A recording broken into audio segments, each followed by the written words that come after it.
So as we inch closer and closer to that fabled April 2nd Nintendo Switch 2 Direct, more information is starting to seep out from different sources about when we could get this system, which kind of falls in line with what I've been saying all the time. If you follow the timeline from the Nintendo Switch 1 to the Nintendo Switch 2, we also got some potential updates on the Nintendo Switch 2 when it comes to the accessories or how it's put together. And one thing that we all know is incredibly important that Nintendo has echoed about the Nintendo Switch 2 and how they're going to dominate the market. So let's go ahead and jump right into the first topic here, and that's the Nintendo Switch 2 release date. Now, it is speculated to be June, and that has intensified based off of what a person has stated recently. So the Nintendo Switch 2, shout outs to wccftech for covering this one, and the Kit and Krista podcast where they talked about this because a former sales lead went on there. His name is Sean, and he suggested the system would likely be released at the start of summer, end of the school year, as Nintendo would like to have kids in school talking about the system up until its release. And that definitely seems like that would be a good strategic plan. They talked about the truth of pre-orders, and they talked about the price. They talked about a variety of things, even saying that nobody knows the price of this system right now. And so all this stuff that where people are saying it's this much or I heard this much, they didn't hear anything, which I also echoed as well. We don't know the price of the system, guys. I personally feel, based off of what Mr. Furukawa has said about affordability and based off just the, I would say, current dynamics of the market, a $399.99 price tag is probably what we're going to see here in the US. Now, that could be a little bit different for conversion rates in Europe or in Japan or in Australia or other parts of the world, but here in the US, we're probably looking for around a $400 system. $50 above the Nintendo Switch OLED, but still priced below the Xbox Series X in addition to the PlayStation 5. So I think that that would be a good dynamic for them. Now, why is June a good time period for it? Like Sean said here from the Kit and Krista podcast, it's good for kids leading into the summer, and kids is a broad range. You can go from as low as first, second, third, fourth, fifth grade, all the way up to people in high school as well. The Nintendo Switch was a phenomenon that shocked the world, and people across all age gaps are playing the Nintendo Switch 1 and are still playing it. It's still a popular system. Definitely not as popular as mobile, for example, but still very popular in the console space. So absolutely, Nintendo would like to see high school kids, would like to see middle school, would like to see elementary all be talking about the Nintendo Switch 2 leading up, and then having that launch when they get out of school and having a full summer to enjoy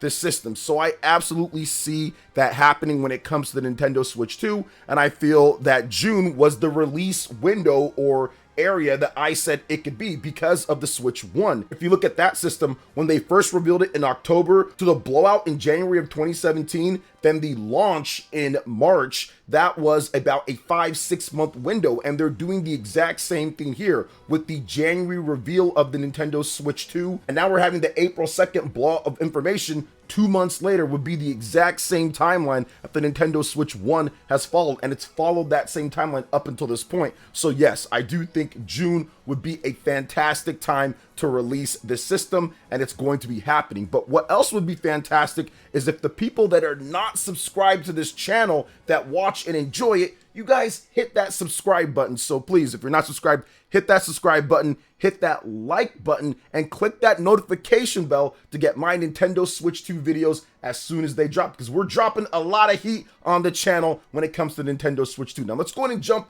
into the next thing that we're going to be talking about here, and that is potentially a detachable charger cable. Interesting. Nintendo's usually went with connected ones, but this one could be a bit different for the Nintendo Switch 2. So a new look at the Nintendo Switch 2 Joy-Con grip and the very first look at the console charger have come recently based on a well-known leaker, it seemed. On the Famiboard forums, there was a Chinese forum user who obtained a CAD model of the console last year, provided some new images of the dock yesterday, also shared recently some new pictures of the Joy-Con grip and the new console's charger. While the Joy-Con grip looks identical to the current one, although the model shared in the picture may be incomplete as it's not clear how it would hold the Joy-Con controllers in place, the charger is definitely different from the one of the current Nintendo Switch models, as it is generally a little smaller with a only slightly bigger width. Now, according to some rough measurements provided by the user LIC, the most interesting thing about the charger, however, is that no cable is visible in the model provided by the Chinese leaker, so there's a chance that it could have a detachable cable. Now, this obviously isn't revolutionary news overall, but it is a little bit more talking about the system before the real floodgates open up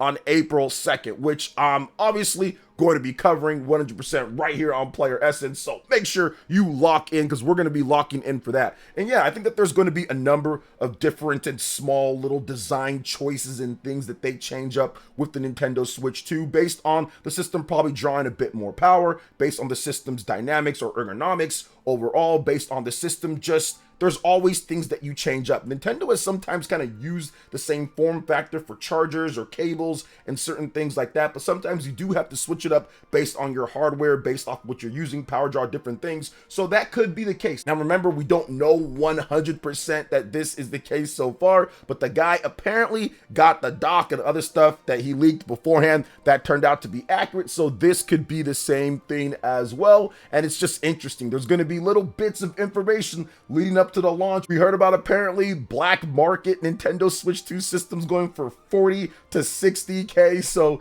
there's probably at least a few very shady people that have one outside, of course, of the developers and people at Nintendo and stuff like that. But outside of that, there are people that probably have information on it or know someone that has the system and they can share, or they're trying to share things here and there. But we're very close to the reveal overall. So we just got to hold out a little bit more. April 2nd will be here before you know it. So what do you guys think about that when it comes to a detachable cable for the Nintendo Switch 2 charger? But let's go in and jump into the next thing. And this is something that I'm very passionate about when it comes to the Nintendo Switch 2 and what it needs to be successful. And that is exclusives, according to Mr. Furukawa. So Nintendo Switch 2 is going to be fully backwards compatible. We know this about the system. That's definitely a good thing. So your exclusives that are on the Nintendo Switch, your first party games and all that, most of them are going to work no problem at all on the Nintendo Switch 2, and that led to a lot of success for Nintendo.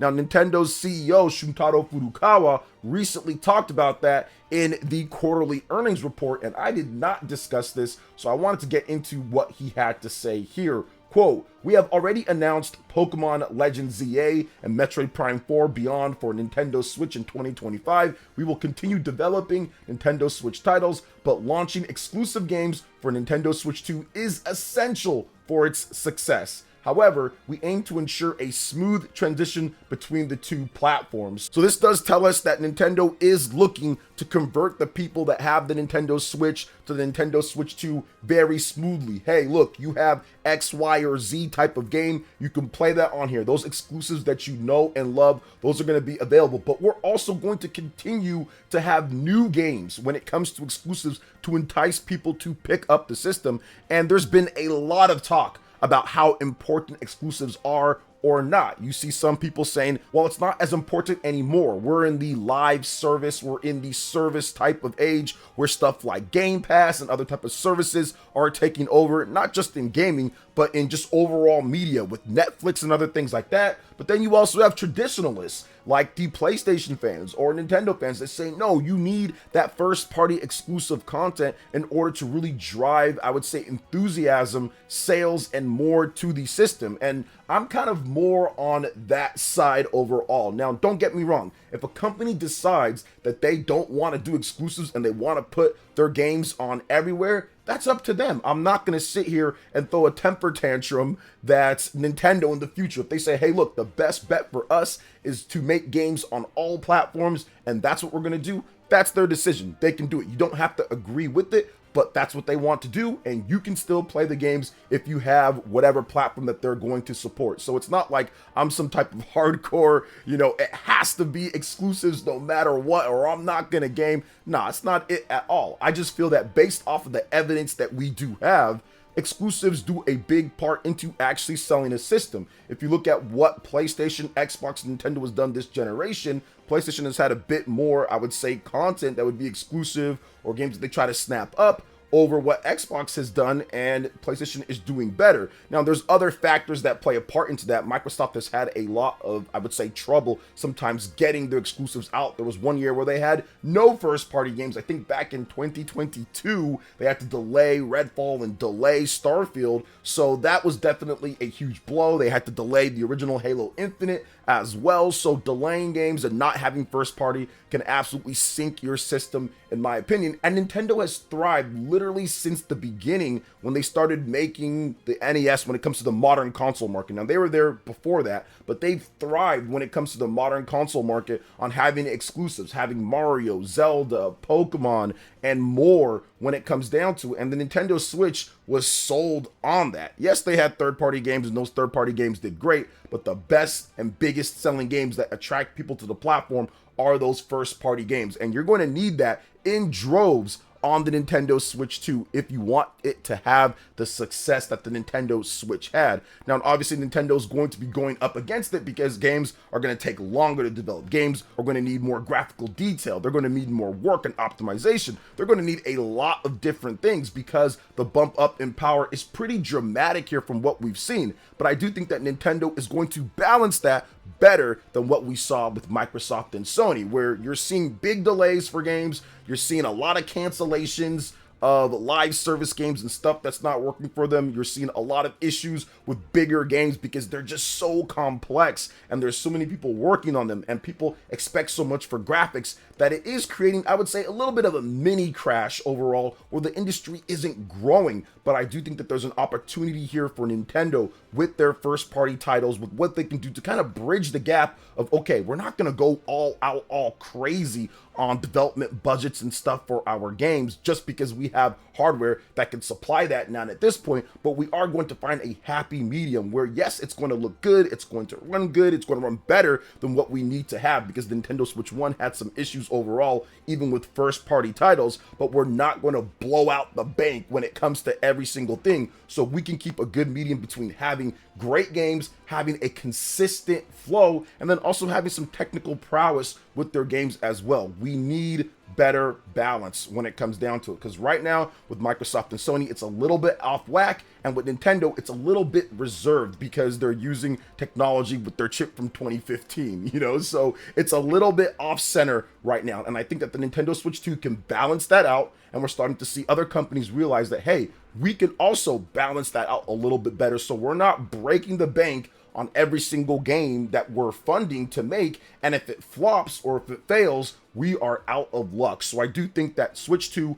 might bring that balance to it, and those big exclusives to get people excited and hyped up about the system are going to help facilitate that business, not only for Nintendo, but for third-party developers as well with the system. Trust me, man, without Nintendo's big first-party games to push what the Nintendo Switch 1 was, I don't think we get all the third-party games that ultimately ended up doing well. Now, there were some planned at the beginning that were going to come out no matter what, but I think that the continued success of the Switch 1 because of the big first-party games that pushed the hardware enticed and got developers to get behind the system, and I think that that momentum snowballed into them probably being able to support the Nintendo Switch 2 at an earlier phase instead of having a wait-and-see approach like we saw with the Nintendo Switch 1. So it all plays a relative part into how the system is going to do. These exclusives play a big part into it, and based on what company you're talking about, it's going to be more important or not. But I know for Nintendo, exclusives have always been a big thing